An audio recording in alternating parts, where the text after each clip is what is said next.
안녕하십니까, 양태선입니다. 지난주는 횡보를 하는 셈이었는데요. 사실은 그 전주에 참 많이 빠졌죠. 10월 10일 날 단 하루 만에 엔비디아가 5.35% 빠졌고, 아마존이 4% 빠졌고, 메타가 6%. 그다음에 그렇게 빠지는 걸 보면서 야, 이게 진짜로 조정의 시작인가? 그동안 한 6개월 동안 계속 올라왔던 장이라서 조정이 올 거다 했는데 약간은 공포감도 느끼기도 했었습니다. 주식시장에서 제가 배운 거는 한 가지 있다면은 지금은 AI 장세의 대세 상승기에 놓여 있다고 저는 믿습니다. 조정은 매수의 신호다, 이렇게 이제 볼 수 있겠는데요. 이 그래프 보시면은 실제로 다 지난 금요일 날은 저희가 엔비디아가 1.69% 올랐고, 메타 1.39%, 구글도 1% 넘게 올랐고 해서 M7이 모두 이제 올라와주는 그림이었어요. 그래서 보시게 되면은 오른쪽에 이제 양봉을 내면서 이제 끝났고, 근데 보시면은요, 지난 8월 달에 보면은 굉장히 좀 깊게 빠졌고, 그다음에 또 4월 달에도 깊게 빠졌었는데 지금도 약간 깊게 빠진 모습이 보이지만 그래도 탄탄하게 올라가고 있다, 이렇게 보겠습니다. 근데 이제 이번 조정이 과연 새로운 리스크일까, 다른 때하고 좀 다른가 하는 질문들을 하시는데 저는 아니라고 봅니다. 기존 6개월 동안 보면은 시장은 한 2%에서 2.5% 접근은 또 계속 올라왔고 굉장히 탄탄한 시장이었거든요. 그래서 이제 이 이유를 보면은 저는 이번 조정의 원인을 보면 사실은 기술적인 조정이었다. 6개월 동안 많이 올라왔고, 그다음에 특히 9월에서 10월 초까지 M7이 너무 가파르게 올라왔습니다. 그래서 엔비디아만 봐도 9월 달에 한 20% 가까이 올랐거든요. 그래서 결국은 이제 건강한 숨고르기 과정에 들어갔다, 이렇게 해서 좋은 조정으로 보고 있고요. 둘째는 이번에 또 트럼프 관세 리스크였죠. 트위터에 중국 관세에 대한 걸 올림으로써 이제 시장이 깜짝 놀랐고, 그리고 사실은 이게 4월 달에도 그렇게 해서 시장이 많이 빠졌었습니다. 이번에도 그런 거 아닌가 하고 마침 이제 큰 음봉을 내면서 이제 깊게 빠졌었는데, 그래서 그런 것도 사실은 실행이 될지도 불확실하고요. 설령 실행이 된다라고 해도 기업들이 이미 공급망 다변화 등 여러 가지 준비를 하고 있는 상황이라서 영향은 크지 않을 거다, 이렇게 볼 수 있겠습니다. 그리고 셋째는 금리 불확실성인데요. 현재 10월 달에 금리 인하 가능성을 한 98%로 예상하고 있습니다. 그래서 거의 100% 금리 인하는 하는 거고, 사실은 12월 달에도 한 번 더 할 거다, 이렇게 이제 예상들을 하고 있어서 금리 인하는 예상대로 진행이 된다.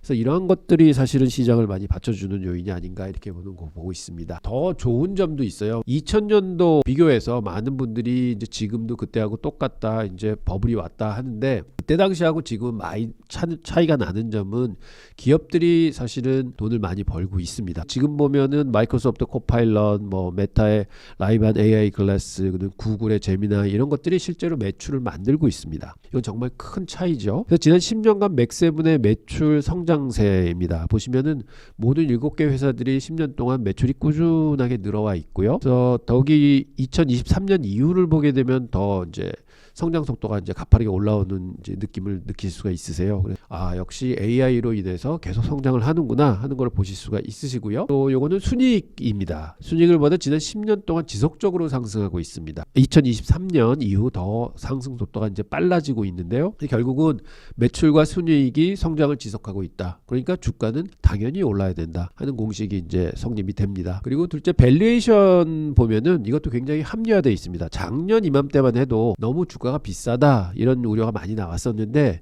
지금 현재는 실적이 따라오면서 퍼가 좀 낮아진 그런 상황입니다. 그래서 메타가 퍼가 지금 25배로 계산이 되고요, 구글이 23배로 계산이 되고 있습니다. 이 회사들이 경기 침체가 와도 버틸 수 있는 체력이 충분히 있다는 것이죠. 그래서 결론은 명확합니다. 이번 조정은 이전의 조정들과 본질적으로 다르지 않다. 기업들 실적이 탄탄하기 때문에 조정이 오더라도 2% 3% 정도 오고는 왔다. 그래서 지금도 뭐 똑같은 상황이다, 저는 이렇게 보고 있습니다. 오히려 펀더멘털이 더 탄탄해져서 사실은 주가가 조정을 받는다 그러면은 더 좋은 매수 기회다, 저는 이렇게 보고 있죠.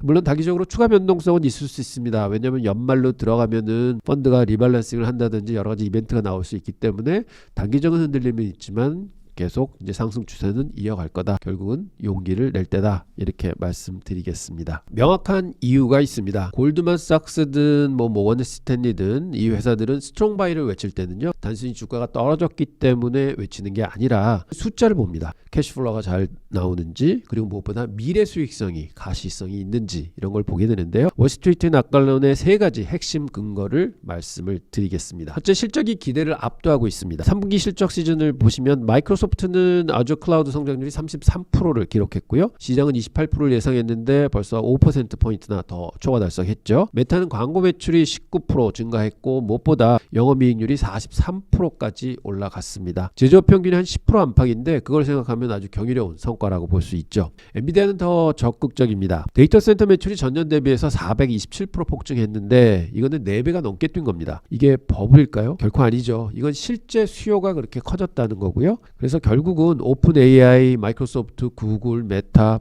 이런 회사들이 AI 인프라에 쏟아붓는 돈들이 2025년만 해도 2천억 달러를 넘을 거라는 예상이 나오고 있습니다. 생태계는 굉장히 탄탄하게 성장하고 있다. 둘째는 밸류에이션이 역사적으로 매력적이라는 것입니다. 그래서 많은 분들이 오해하시는데요. M7은 무조건 비싸다 이렇게 말씀들을 하세요. 근데 지금 현재는 그런 것 같지 않습니다. 구글을 보면은 현재 퍼가 23배입니다. 2021년 고점 때는 한 30배 정도 됐었거든요. 그런데 지금 구글은 수익성은 오히려 그때보다 더 좋아졌습니다. 그렇게 치면 현재 보면 구글이 뭐 제미나이나 AI가 검색 품질을 높이고 그다음에 유튜브 숏폼이 광고를 매출을 끌어올리고 해서 너무나 좋은 구성이 이루어지기 때문에 결국 보면 구글도 수익성에 비하면 싸다 이렇게 볼 수 있겠고요. 메타도 마찬가지입니다. 퍼가 25인데 성장률은 연 20%씩 유지하고 있거든요. 보통 정통적으로 성장주 적정 퍼를 계산할 때 성장률에다가 곱하기 1에서 한 1.5를 곱합니다. 그러면 20%의 성장률이니까 대충 퍼는 20에서 30배 정도 사이가 적정선이다 하는데 지금 현재 딱 중간에 와 있거든요. 그러니까 결국은 메타의 퍼도 그렇게 높지 않다 이렇게 보겠습니다. 그리고 심지어 엔비디아도 포워드 퍼로 보면은 35배 수준입니다. 성장률이 100% 넘는 회사가 퍼가 35%다, 35배다. 그러면 그게 그렇게 전혀 비싸지 않다고 저희가 책정할 수 있겠죠. 그래서 결론은 월스트리트 애널리스트들은 이런 숫자를 보고 이거는 기회구나. 적정가를 가르치고 있다. 그리고 성장은 더 된다. 그럼 지금이 살 기회다. 뭐 이렇게들 보고 있는 것 같습니다. 그리고 셋째 구조적 성장 모멘텀이 앞으로 이제 5년에서 10년을 더 간다는 겁니다. AI 트렌드를 따라서 이제 성장을 하게 되는데요. 이게 가장 중요한 면이죠. 월스트리트가 단기 등락에 일희일비하지 않는 이유는 장기 트렌드를 보기 때문인 것 같습니다. 무슨 일이 벌어지고 있냐면 모든 기업들이 AI를 서서히 도입하고 있습니다. 뭐 우리나라로 치자면 삼성, 현대, 뭐 은행들 그렇죠. 병원도 그렇죠. 누가 과연 돈을 버나요? 이때 보면 마이크로소프트, 아마존, 구글, 엔비디아 이런 것들이 돈을 벌게 되는 거죠. 클라우드 마이그레이션이 진행 중입니다. 이게 뭐냐면 클라우드로 이동을 하는 건데요. 아직도 기업들의 워크로드가 70%가 온프레미스 서버, 즉 자체 서버에 보안이 돼 있습니다. 근데 이게 점점 그 클라우드로 이사를 가는 과정에 있는 거죠. 이거를 클라우드에 다 옮겨놓게 되면 현재 시장은 3배로 커진다는 계산이 나오는데요. 구글의 픽셀, 메타의 VR 기기 등이 모든 네트워크에서 업그레이드가 되는 그런 이제 수혜를 받게 되는 경우가 되죠. 메가 트렌드는 단기 조정 따위는 걱정을 안 합니다. 그래서 저도 지금 M7에 다시 주목해야 할 아주 결정적인 순간이 아닌가 이렇게 보는데 사실은 더 정확히 말하면은 다시 주목하는 게 아니라 계속 주목해왔던 거를 계속 유지를 해야 된다. 저는 이렇게 말씀드리고 싶습니다. M7의 투자 우선순위가 있는데요. 제가 생각할 때 최우선 매수구는 엔비디아, 메타, 마이크로소프트 이렇게 될 것 같고요. 안정적으로 홀딩하는 그룹은 아마존, 구글 이렇게 될 것 같고 그 다음에 선택적 접근은 애플, 그다음에 신중한 관찰이 좀 필요한 거는 테슬라가 아닌가 이렇게 생각합니다. 그리고 한 가지 더 월스트리트가 역대급 기회라고 보통 얘기를 하는데 이럴 때는 보통 3에서 6개월 내다보고는 주가가 한 20%에서 30% 정도 오를 거다 이렇게 예상할 때 뭐 역대급 굉장히 큰 기회다 이렇게 말을 한다 하는 걸 말씀드리고 싶습니다. 그러니 지금 망설이면 내년 봄이 되면은 아마 그때 살 걸 하는 생각들 하실 것 같아요. 그리고 특히 지금 금리 인하가 시작된 지 얼마 안 됐습니다. 금리 인하가 시작되고 난 다음에는 6개월 후를 보면 미국은 항상 주가가 올라 있었습니다. 그래서 결국 내년 봄에도 굉장히 따뜻한 봄이 될 거다. 제 경험상 보면 시장은 항상 여러분이 준비되기 전에 움직인다 하는 걸 명심해 주시기 바랍니다. 그럼 이제 맥7 종목 한번 분석을 해보겠습니다. 엔비디아 먼저 보겠는데요. 이게 지금 현재는 고점 대비해서 한 10% 정도 조정을 받고 있는 상황입니다. 그래프상으로는 지지를 받으면서 이제 다시 반등을 하려는 모습을 보이고 있고요. 애널리스트들의 지금 평가를 보면은 엔비디아는 현재가 183불에 있는데 목표가 한 218불 정도 됩니다. 그러면 지금 한 19% 정도의 더 셀이 있는 거고요. 그래서 이 배경을 보면은 현재 블랙웰 칩이 출시가 됐잖아요. 그래서 이 연말 쪽으로 가면은 더 본격적으로 이제 물량이 나갈 텐데 그러면 이제 성과도 더 좋아질 거다 이렇게 보고 있고 아마존하고 마이크로소프트하고 구글하고 계속해서 GPU를 굉장히 확대해서 구매를 하고 있습니다. 캐펙스가 증가하기 때문에 매출도 더 늘어난다. 그래서 엔비디아는 굉장히 좋게 보고 있는 상황입니다. 마이크로소프트 보겠습니다. 마이크로소프트는 9% 정도 고점에서 조정을 받고 있는 상황입니다. 그래프상으로 보시면은 하락세에서 벗어나서 좀 반등을 하면서 이제 지지대 타고 이제 다시 한번 반등을 하려고 노력을 하고 있는데요. 마이크로소프트는 참 애널리스트들이 굉장히 좋아하는 주식입니다. 왼쪽에 보시면은 하얀 선이 프라이스 타겟이었는데요. 항상 보면은 적정 가격, 현재 가격보다 애널리스트들의 프라이스 타겟이 훨씬 높아 왔고요. 지금도 굉장히 높아 있는 상황이고요. 최근에 애널리스트 웨이팅이 굉장히 높아지고 있습니다. 그래서 굉장히 애널리스트들이 좋아하는 종목인데 지금 주가는 많이 괴리가 난다. 현재가에서 타겟가까지는 한 20%의 상승 구간이 남아 있습니다. 마이크로소프트는요, 아주어가 성장률이 이제 30% 정도 되고, 클라우드에서는 아마존 다음에 이제 마이크로소프트죠. 그 다음에 365 코파일럿도 벌써 1800만 유저를 돌파를 했다고 합니다. 보통 평하기를 방어적 성장주다 이렇게 얘기합니다. 그래서 안정성하고 성장성하고 같이 가지고 있는 주식이다. 이렇게 봐서 마이크로소프트는 포트에는 꼭 담아 두셔야 되는 종목이다. 또 아마존 보시겠습니다. 클라우드에서는 1등 회사인데 최근에 주가가 계속 밀리고 있습니다. 고점 대비해서 한 12% 정도 조정을 보이고 있는데요. 하락세에서는 아직 벗어나지 못하고 있습니다. 그래서 많은 분들이 이제 답답해 하시고 사실 연초 대비해서도 현재 아마존만 유독 마이너스권에 있습니다. 나머지 맥세븐들은 다 플러스권에 있는데요. 현재 주가 213불에 있기 때문에 펀드 한 25%의 타겟을 볼 수가 있고요. 평가도 뭐 중간에 있는 그래프 보시면은 계속해서 높게 평가해 주고 있습니다. 광고 사업에서 굉장히 이제 수익이 많이 나고 있고, 그다음에 물류도 보면은 이제 로봇화 해가지고 효율성이 늘어나서 비용을 절감하고 있다고 합니다. 그래서 수익성도 더 개선될 거다는 예상이 있음에도 불구하고 주가가 좀 낮다.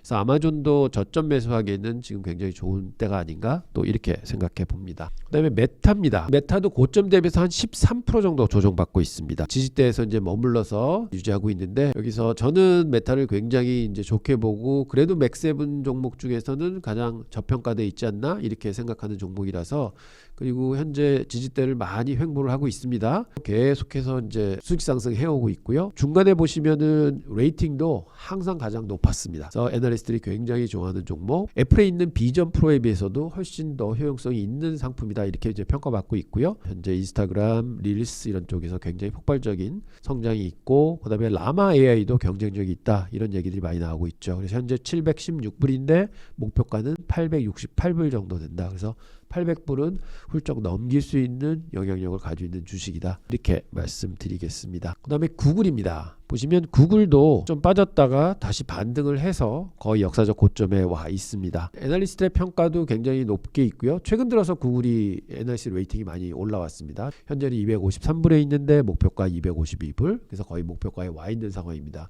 근데 구글도 보면은 요즘에 제미나이가 뭐 많이들 얘기가 되고 있는데 제미나이 굉장히 좋은 이제 플랫폼으로 이제 맡고 있고 유튜브 숏폼도 굉장히 성장하고 있다고 하고 있고 이제 웨이모죠, 자율주행. 그것도 점점점 확장이 되고 있는 것 같습니다. 알파벳이 터치하는 여러 가지 사업들이 잘 되고 있다. 세븐 중에서 가장 저렴합니다. 23배를 가르치는데 주가는 역사적 고점에 와 있다. 약간 아이러니하게 하지만 그래도 그러면 이제 퍼가 싸다? 그러면 좀 더 올라갈 수 있지 않을까? 이런 것도 생각해 볼 수 있을 것 같습니다. 애플은 또 이제 지지선 터치하고는 올라와서 거의 이제 고점을 향해서 이제 가고 있는 상황인데요. 현재 좀 주목할 거는 서비스 매출이 굉장히 이제 사상 최대치로 늘어나는 등 굉장히 늘고 있어서 그게 고무적으로 보이고요. 또한 중국 시장이 좀 안 좋다 했는데 다행히도 인도 시장이 막 성장하고 있습니다. 그래서 중국 리스크를 분산해서 이제 인도에서 좀 각광받을 수 있지 않는가. 그래서 결국은 이제 애플의 생태계는 그대로 존재한다 하는 걸 볼 수 있는데 현재 252불에 있는데요. 목표가는 248불. 그래서 적정가에 지금 와 있다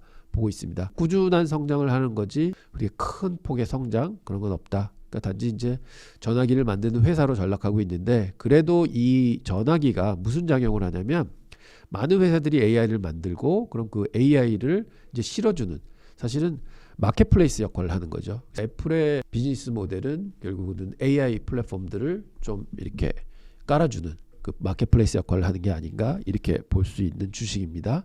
그리고 마지막으로 테슬라입니다. 개인분들이 제일 좋아하는 주식인데요. 주가는 고점을 치고 한 10% 정도 지금 하락하 있는 상황입니다. 유독 애널리스트들의 평가보다도 항상 주가가 높게 가고 있는 게 테슬라입니다. 그래서 결론은 애널리스트들은 이게 자동차 회사인지 뭐 전기 회사인지 이런 거를 생각해서 이제 평가를 잘 안 해주고 있는데요. 역시 개인들이 큰 희망을 가지고 베팅을 하고 있는 주식이다 이렇게 볼 수 있는데, 지금 현재 긍정적인 요소는 자율주행 12.5가 이제 출시가 됐고, 사이버트럭도 잘 만들고 있고, 특히 에너지 사업 쪽에서 이제 확장을 하고 있습니다. 그래서 파워하고 메가팩 매출이 급등하고 있다 이렇게 볼 수 있겠고요. 가장 부담이 되는 거는 밸류에이션입니다. 퍼가 한 80배가 넘거든요. 그래서 너무 비싼 값에 놓여 있다. 맥세븐 종목 쭉 둘러봤는데요. 보면은 역시 애널리스트들은 대부분의 주식들을 좋게 평가하고 있고, 그 중에는 적정한 가격에 있는 것도 있지만 아직 괴리가 많이 떨어진 주식도 있다. 그래서 그런 괴리가 떨어진 종목들은 언젠가는 애널리스트의 가격대로 이제 가는 경우들이 많습니다. 그래서 여러분들도 한번 분석을 해보시고 이거는 좀 떨어져 있네 하면은 지금 기회에 좀 잡아주시는 것도 좋은 전략 아닌가 이렇게 보고 있습니다. 예, 이게 참 어려운 질문인데요. 보면은 사실은 다 좋아 보이기도 하고 또 뭐를 좋게 볼까 하는데 메타를 이제 골랐습니다. 그래서 왕 중의 왕이라고 표현을 했는데, 제가 바라보는 거는 이제 웨어러블이죠. 그 라이방하고 해가지고 이제 메타글래스가 이제 나오게 되는데, 저는 저기에 굉장히 시장이 관심을 가지고 저게 성공을 하게 되면은 저거에 의해서 좀 주가가 올라가지 않을까 이렇게 보고 있습니다. 광고 쪽 많이 이제 늘고 있고, 왓츠앱도 뭐 굉장히 인기가 있고, 근데 단 저평가가 돼 있다 하는 점에서 저는 점수를 많이 주고 있고요. 물론 엔비디아도 강하지만 저는 리스크 대비 수익을 생각하면은 메타가 지금 최선에 있지 않는가 이렇게 생각해 봅니다. 이제 M7이 사실은 여러분들이 생각하실 때는 이제는 좀 기력이 빠진 거 아닌가? 3년 전 비교하고 2년 전 비교하고 작년 비교해 보면은 전체적인 수익률은 점점 줄고 있고요. 2년 전만 해도 모두 다 같이 올라오고 엔비디아만 많이 올라갔던 그런 기억 나실 겁니다. 올해만 하더라도 애플이나 아마존 이런 것들은 아직까지 수익이 못 나고 있는 상황이고 지수보다도 못하고 있고요. 엔비디아도 30%대 올라 있고 마이크로소프트 20%대, 구글 30%대 이런 상황이기 때문에 예전보다는 재미가 없다 그렇게 생각하셔서 자꾸 이제 이거 말고 이제 다른 거 수익성도 높은 걸 하셔야 되지 않는가 하는 생각을 하실 텐데요. 결국은 근간은 M7입니다. 결국은 아직도 M7은 모든 포트의 중심을 잡고 있어야 된다 하는 것은 말씀드리고 싶습니다. 예, 이게 정말 흥미로운 현상인데요. 2025년 초반만 해도 우리나라 분들이 많이 가지고 계신 게 이제 테슬라 1위였고 2위가 엔비디아, 3위가 애플이었습니다. 분석 나오기는 2025년 10월 기준으로 보면은 아이렌을 제일 많이 사셨고 오라클, 브로드컴.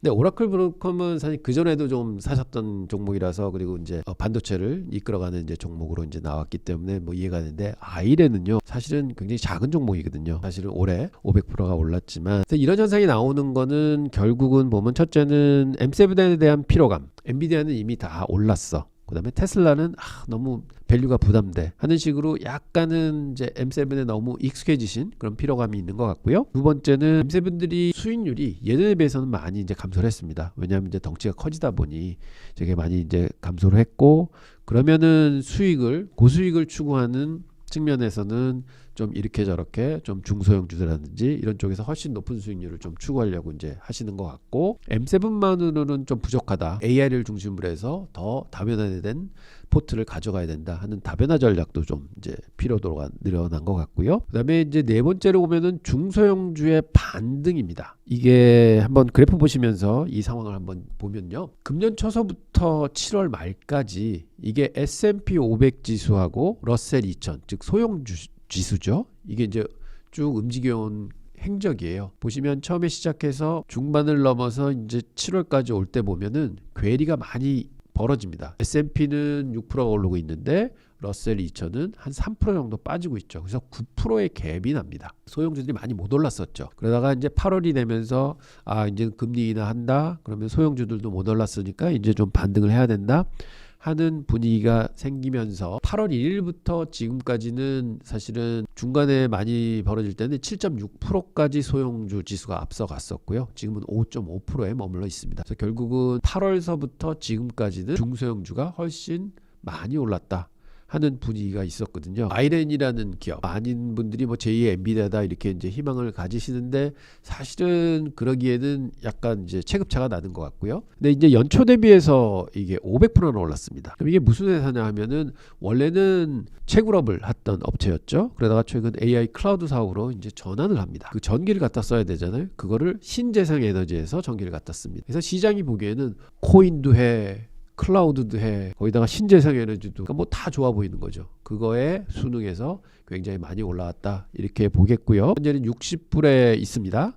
그리고 이 회사가 재밌는 거는 채굴해서 비트코인을 채굴하면 그걸 팔아서 GPU를 사는 거죠. 그것도 굉장히 재밌는 사업 구조로 돼 있습니다. 아마 시장이 좋아하는 모든 걸 갖췄기 때문에 그게 단기간에 많이 오르지 않았나 이렇게 보는데요. 결국은 저는 이 종목은 투기성이 있는 종목이다. 그래서 포트에서는 5% 이내로 담으시는 게 좋은 것 같습니다. 근데 리스크는 역시 밸류에이션이 크고 이런 주식일수록 변동성이 굉장히 크다. 경쟁이 굉장히 심한 산업군에 있다. 이렇게 볼 수 있겠습니다. 시총 차이 보면 엔비디아 시총이 4조 5천억 달러거든요. 근데 아이렌 시총은 165억 달러입니다. 얼마나 차이가 나냐면 270배가 차이 납니다. 이게 제2의 엔비디아가 된다 하는 거는 좀 어렵지 않은가 이렇게 보고 있습니다. 그리고 요 그래프 보시면은 밑에 있는 봉 차트가 이 아이렌의 차트입니다. 요게 지난 한 달간의 모습이거든요. 아이렌도 100% 올랐습니다. 한 달간. 근데 저기 맨 위에 있는 게 여러분들 잘 아시는 양자 컴퓨팅의 리게티가 200% 올랐고요. 그다음에 빨간 선이 FLNC라고 플러스 에너지입니다. 에너지 저장 사업을 하는 데인데 171% 올랐습니다. 최근 한 달 반 동안은 소형주 시장이었다. 이렇게 볼 수 있겠습니다. 전 제2의 엔비디아는 AMD라고 생각을 하고 있는 사람입니다. 이게 보면 미국 시장도 관심이 있을 때가 있고 관심이 없을 때가 있어서 관심이 있을 때는 확 오르다가요. 관심이 뚝 끊기면 손발이 확 묶여버립니다. 근데 코입은 좋은 회사인데 좀 밸류가 비싼 것 같아요. 그 다음에 코인 쪽도 많이 죽었고 지금 현재. 브로드컴에 대해서 말씀드리면 역사적 고점에서 지금 현재 한 13% 정도 하락해 있는 상황이에요. 그러다가 이제 다시 좀 반등을 해서 한 6% 수준에, 마이너스 6% 수준에 와 있습니다. 브로드컴은 이제 예전에는 어떤 얘기가 있었냐면은 미국에서 인터넷을 하려고 그러면은 브로드컴 기계를 통하지 않고는 인터넷에 접근할 수 없다 하는 정도로 사실 인터넷에서는 왕자였죠. 근데 이 회사의 특징은 뭐냐면 예전서부터 M&A를 통해서 굉장히 세를 확장시켜 왔습니다. 최근에도 한 2년 전부터 인수 시작한 VMware를 인수를 완료하면서 사실 클라우드 인프라를 이제 장악을 했고요. 클라우드로 이제 전환을 하고 있는 그런 이제 비즈니스를 하고 있고 커스텀 AI 칩 사업을 진행하고 있죠. 그래서 구글, 메타에 맞춤형 칩을 제공하고 있습니다. 그러니까 엔비디아는 범용 칩을 만드는 거고 이런 이제 맞춤형 칩은 이제 브로드컴이 만든다 이렇게 볼 수 있겠는데.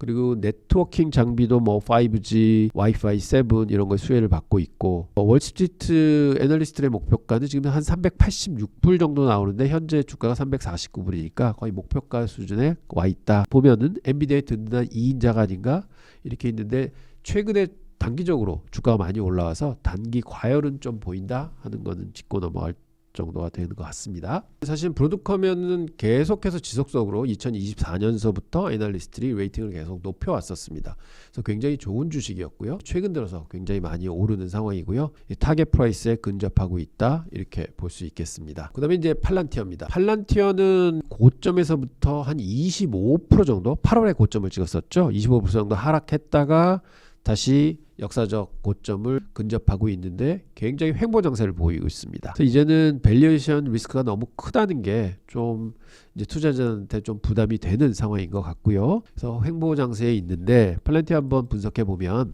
AI 플랫폼이 뭐 폭발적으로 지금 성장하고 있죠. 그리고 기업 고객이 300%나 증가했다고 하고요. 뭐 국방 계약은 계속해서 안정적으로 매출을 내고 있고 그리고 마진이 드디어 30%를 돌파했습니다.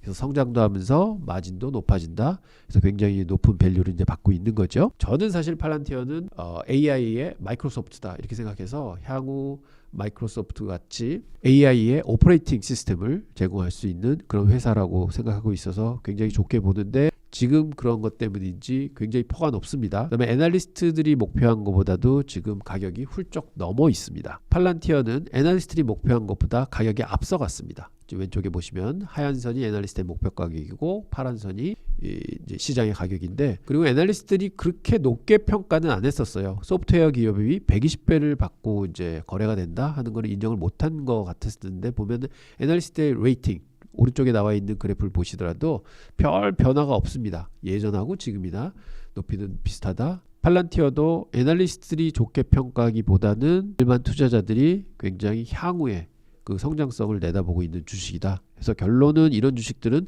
변동성이 굉장히 심합니다. 여러분들이 팔란티어에 투자하신다 그러면은 그런 변동성에 유념하시면서 투자하는 게 옳은 길이 아닌가 이렇게 생각해 봅니다. AMD입니다. 한 달 전만 해도 그냥 엔비디아를 따라하는 회사다 이렇게 생각을 했었고, 인텔하고 CPU를 쌓는 회사다, 엔비디아하고는 GPU에선 게임이 안 되는 회사다 이렇게 생각했었는데요.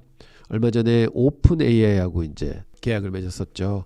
그 계약을 보면서 AMD도 실력이 있구나. 엔비디아가 독주를 할 줄 알았는데 AMD가 드디어 이제 나타나고 있구나. 그거를 오픈 AI가 인정을 해준 셈이다. 앞으로 물량도 많이 만들 텐데, 근데 두 가지가 좀 걸려 있는 것 같습니다. 첫째는 과연 그런 주문을 많이 받았는데 AMD가 그 주문량을 맞춰서 다 납품을 할 수 있는지. 그래서 그게 납품이 되기 시작하면 사실은 매년 한 40%씩 성장할 수 있는 회사로 이제 돌변하게 돼서 엔비디아를 추종하는 그런 이제 회사가 될 텐데, 그게 하나 걸려 있고, 그다음에 이제 시장이 그거를 인정해 주냐는 거죠. 그래서 여러 가지 숙제는 남아 있지만 저는 AMD를 엔비디아를 따라잡을 수 있는 유일한 존재라고 생각을 하고요. 그래서 보면 주가도 그거를 그대로 이제 담고 있는 것 같습니다. 주문 발표가 나오고 계약 발표가 나오고는 갭으로 상승을 해서 저 위에서 굉장히 좋은 모습을 보여서, 물량은 많이 나왔습니다만 그대로 그걸 다 받아냈고요. 갭 상승이 있었을 때 오른쪽 밑에 보시면은 거래량이 굉장히 크게 생겼습니다. 그래프상으로 볼 때 거래량이 저렇게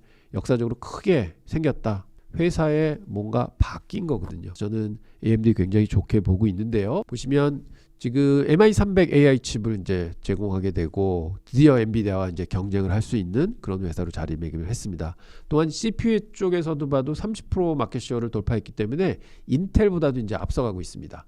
그래서 결국은 인텔도 AMD한테 눌렸고, 그리고 이제 클라우드 쪽으로 점점 확대를 해서 어주어하고 구글하고 이제 채택을 해서 이제 AMD 칩을 쓰고 있습니다. 현재 233불이고 목표가도 239불이고, 제가 볼 때는 만약 여러분들이 엔비디아를 가지고 계시다 포트에, 그러면 엔비디아를 조금 팔아주시고 이 AMD를 편입을 해서 두 개를 동시에 가져가면은 사실은 이 칩 시장은 모두 점령하고 가시는 거다, 이렇게 전략적으로 보셔도 될 것 같습니다. 그래서 애널리스트 보면은 그 발표 나오고 굉장히 이제 프라이스 타깃을 높였는데 벌써 그 주가까지 도달했습니다. 그리고 오른쪽 봐도 이제 최근 들어서는 굉장히 이제 높게 레이팅이 올라오는 거 보실 수 있으세요. 엔비디아를 뒤쫓을 유일한 존재다, 저는 이렇게 보고 있습니다. 근데 요거 하나 보여드리면 AMD의 기대를 좀 크게 가지실 수 있으실 것 같아요. 자, 이게 무슨 그래프냐면 2023년도서부터 그래프입니다. 밑에 있는 본 그래프가 AMD의 그래프입니다. 쭉 와서 최근에 이제 거래량, 이 주봉입니다. 그래서 거래량이 많이 늘면서 이제 갭상승했고, 저게 뭐냐? AMD도 이제 GPU 만들어요 하는 이제 사인이고요. 근데 엔비디아는 왼쪽으로 가보시면은 2023년도부터 GPU 만들어서 저렇게 성장한 거거든요. 그럼 결국은 AMD는 이제 만들기 시작합니다. 엔비디아가 걸었던 길을, 물론 AMD가 그 양은 부족하겠지만 그래도 저하고 비슷한 길을 가지 않을까? 그 2인자로서 저 길을 가게 되면 그래도 주가가 엔비디아가 걸었던 길을 비슷하게 할 것 같다. 그래서 관건은 뭐냐? 앞으로 향후 그 물량을 소화해서 공급을 제대로 할 수 있느냐, 퀄리티 있는 칩을 공급을 할 수 있느냐가 관건일 것 같고요. 그것만 된다 그러면 사실은 주가는 저 정도로 높게 올라갈 수 있다, 저는 이렇게 기대하고 있습니다. 포트폴리오 관점에서 보면 M7 종목을 지금 100% 가지고 계셨다 하게 되면 그 내부에서도 엔비디아 아까 말씀드린 좀 포션을 많이 가지고 가셔야 되고, 그 다음에 메타, 그 다음에 마이크로소프트, 아마존 이런 식으로 가져가시고요. 그 다음에 이제 신흥 M10이 있습니다. 그 중에서 이제 브로드컴이 있겠고, 팔란티어 있겠고, AMD가 있겠는데요. 이렇게 되면 그거를 한 10%씩 나눈다든지 뭐 15% 뭐 이렇게 비중을 주셔서 이렇게 해서 한 10개 정도를 포트폴리오화해서 가지고 가시고, 엔비디아하고 AMD는 항상 비교를 하시면서 이제 엔비디아가 좀 힘이 떨어지는 것 같다 그러면 AMD로 포션을 더 실어주시고 해서 이제 시소 타듯이 이제 왔다 갔다 하시면은 굉장히 수익률 좋게 추구하실 수 있을 것 같고, 메타 같은 경우도 지금 좀 뒤져 있는 상황이라서요. 좀 주가가 확 올라갈 때는 비중을 좀 줄이시고, 그다음에 못 올라온 종목들에다가 더 비중을 실어주시고 해서 이렇게 좀 오르고 내리는 것들을 갈아타기를 하면서 오시면은 훨씬 더 추가 수익 내기가 쉬운 운용 전략이 될 수 있습니다. 이렇게 하면은 안정성과 성장성을 모두 잡을 수 있는 전략이 되지 않을까 이렇게 생각해 봅니다. 추가적으로 한 종목을 드린다 그러면은 오라클도 월스트리트 애널리스트가 굉장히 좋아하는 종목인데요. 최근에 이제 많이 올랐었죠. 그러다가 역사적 고점 치고는 한 15% 정도 지금 조정을 받고 있는 상황입니다. 그래서 고점보다는 좀 내려와 있고 갭 상승하기 전까지보다는 올라와 있다 이렇게 볼 수 있겠는데 보면은 이제 클라우드로 전환을 굉장히 가속을 하고 있습니다. 클라우드의 성장률이 한 50% 정도 돼서 굉장히 큰 폭으로 성장을 하고 있고요. AI 데이터베이스의 이제 강자라고 할 수 있죠. 그래서 기업 AI는 결국 데이터베이스 싸움이기 때문에 오라클이 굉장한 장점을 가지고 있다 이렇게 말씀드리겠고요. 그리고 최근에 이제 AWS하고 이제 파트너십을 했죠. 그래서 시장 확장이 더 커질 거다 이렇게 보고 있는데 현재 가격이 291불인데 월스트리트에서는 훨씬 더 높게 보고 있습니다. 345불을 보고 있습니다. 오른쪽 보시면 애널리스트의 레이팅의 움직임이에요. 3년 전부터 지속적으로 오라클은 차곡차곡 애널리스트들이 점점 좋아하고 더 좋아하고 더 좋아하는 종목으로 이제 발현이 됐습니다. 그러다가 최근에 여러 가지 역할에 의해서 주가가 좀 크게 올랐는데 많이 올라갈 수 있는 그런 이제 기회가 있기 때문에 오라클은 지금 가격에도 조금 분할 매수를 하시면은 좋은 타이밍이 아닌가 이렇게 보고 있습니다. 첫 번째는요. 공포에 사라. 왜냐면 이제 이렇게 연말 정도로 들어오면 올해 주가가 많이 올랐기 때문에 조금만 주가가 빠지는 듯해도 이제 겁이 나십니다. 사기보다는 파는 데 급하실 수가 있는데 그렇지만 아까도 말씀드렸지만 M7은 분할 매수하셔야 된다 하는 걸 꼭 말씀드리고요. 두 번째는 M7이라도 이렇게 굉장히 편중해서 뭐 한두 종목만 이렇게 사시는 분들이 계세요. 올해도 보시면 아시겠지만 굉장히 이제 흔들림이 많았습니다. 종목당. 그래서 분산해서 사셔야 된다. 그리고 아까 말씀드렸던 그 팔란티어나 그 브로드컴이나 AMD나 이런 것도 같이 접목해서 사셔야 된다 하는 거 말씀을 드리고요. 셋째는 장기적인 관점을 유지하셔야 된다는 겁니다. AI 혁명은요. 이제 시작입니다. 그래서 2025년에서 2030년까지는 충분히 갈 수 있는 시기고 그게 황금기라고 생각을 하고요. 이 대세 상승 구간에 있다고 생각을 합니다. 그리고 또 이제 금리 하락 사이클로 접어들기 시작을 합니다. 그래서 시장은 쉽게 식지 않을 것 같고요. 버블은 아닙니다. 기업 실적이 워낙 좋기 때문에 사람들이 실적을 더해서 희망을 가지고 더 크게 주가를 올리는 걸 버블이라고 그러는데 현재 버블은 아닙니다. 그렇기 때문에 길게 보시면서 주식을 믿고 투자를 하신다 그러면 훨씬 더 좋은 수익률 거두실 수 있을 것 같고요. 확실하게 생각하셔야 되는 게 조정은 선물이다 생각하셔서 조정이 올 때마다 분할 매수 꼭 하시는 거 잊지 마시기 바랍니다. 그래서 기회를 꼭 잡으시기 바랍니다.